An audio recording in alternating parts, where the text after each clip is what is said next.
नमस्कार मित्रांनो, वानखेडे स्टेडियमच्या या गेट नंबर 1 जवळ मी आता इथे उभा आहे। पॉली उमगरार गेट असं या ठिकाणचं नाव आहे।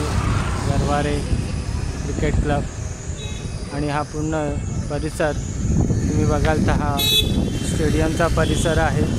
वानखेडे स्टेडियम ऐतिहासिक स्टेडियम तुम्ही म्हणाल तर या मुंबईसाठी एक आन बान आणि शान आहे असं हे ऐतिहासिक स्टेडियम। या स्टेडियमवरती अनेक दिग्गज असे क्रिकेटर खेळून गेलेले आहेत आणि या स्टेडियमवरती खूप काही असं नावलौकिक हे स्टेडियम आहे। या स्टेडियमवरतीच भारताने 2011मध्ये विश्वचषक जिंकला होता।